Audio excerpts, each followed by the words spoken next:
Hey there, MRA, my Real Africanist. This is Maria Jouf, your girl, the Real Africanist, and welcome to my channel. If you have been here before, thank you for coming back. And if this is your first time here, I really, really appreciate you watching. On this channel, I talk about African history, the field of African studies, and current African affairs, right? So I know you're probably saying, what is going on with her and why is this video so dark?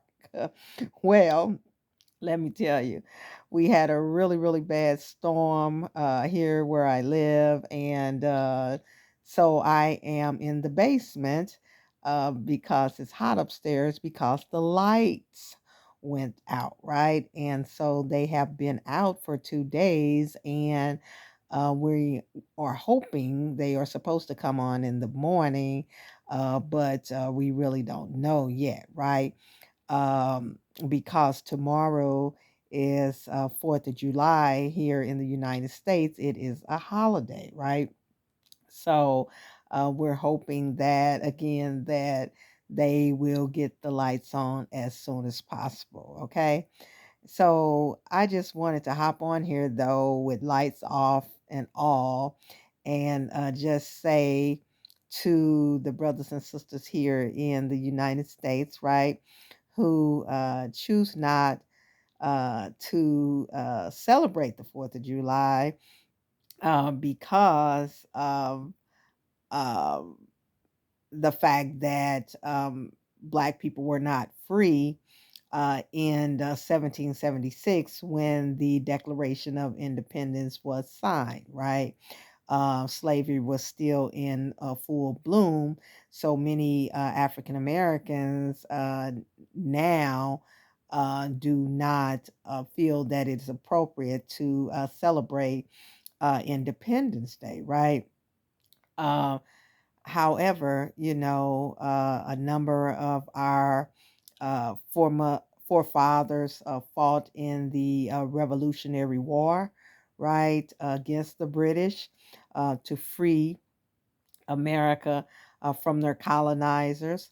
So even if you don't celebrate the 4th of July, that is one aspect of this holiday that you can acknowledge and celebrate if you want to, right? Um, most African Americans now, we celebrate Juneteenth, which is June the 19th, which just passed, right? And we celebrate that because that day actually commemorates the last day of slavery here in the United States. Well, it commemorates the last day, but as more information becomes available, we know now that actually that was not the last day either, that there were other African Americans that were not free even after that date, right? But as the story goes, those people down in Galveston, Texas, did not know that they were free. And so, until 2 years after the Emancipation Proclamation was signed by Abraham Lincoln, which basically did not free the slaves, but it freed the slaves in territories that were rebelling in rebellion against the Union, which were the Confederate States, right? And so, anyway, to make a long story short, uh, if again, if you don't want to celebrate the 4th of July, because I really don't, right? I haven't celebrated the 4th of July for a while, and not just because of the fact that our foremothers and fathers were not free, but I just don't really do holidays much anymore anyway. But I still do like to, see my family. And they, a lot of them still barbecue and do the whole, fireworks thing and all of that stuff. But, if they want to do it, I just let them do it. I don't have too much to say about it. I mean, it's just part of life. Um, I was thinking, even growing up, I don't really remember, even when we used to really, really celebrate 4th of July, with big um, to dos and, big barbecues and all of this stuff.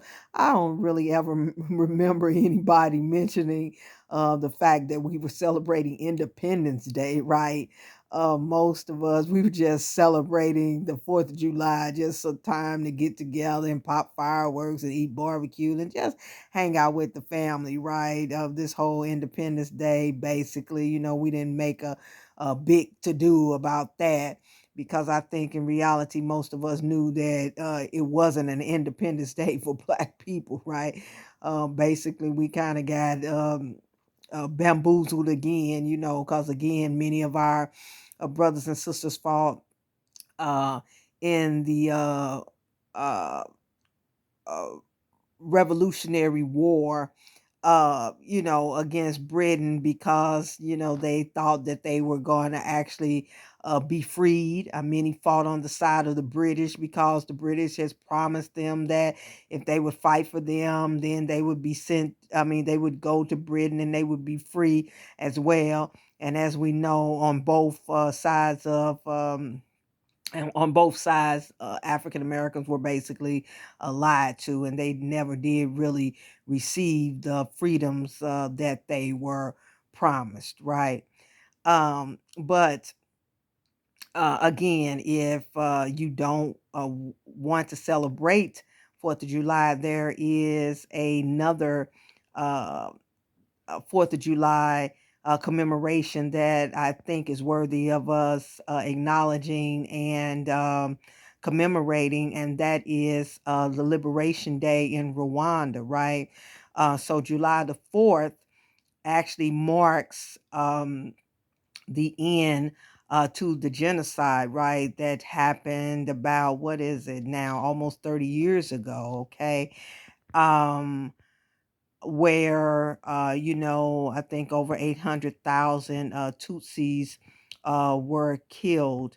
Tutsis, what they call modern Tutsis, and Tutsi sympathizers, right, were killed. Um, due to propaganda that had been spread, about the Tutsi people, which was very unfortunate. I mean, it's more than unfortunate, it was very tragic. And it just shows what can happen when, racism and discrimination and, is left to itself to fester, right? And it also shows what has happened as a result of um, the divisions that um, were created during colonization, right? And the remnants of that, and what, again, uh, actually happened because of that, because of the fueling of that division, right?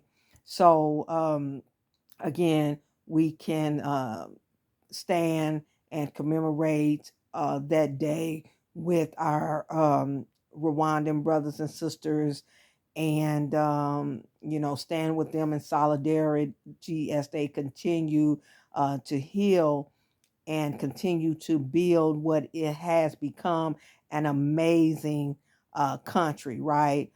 They have a strong leader in President Paul Kagame, who um, has been um, an amazing leader, who has taken some bold and brave steps in order to bring his country back together, and that has really paid off, right?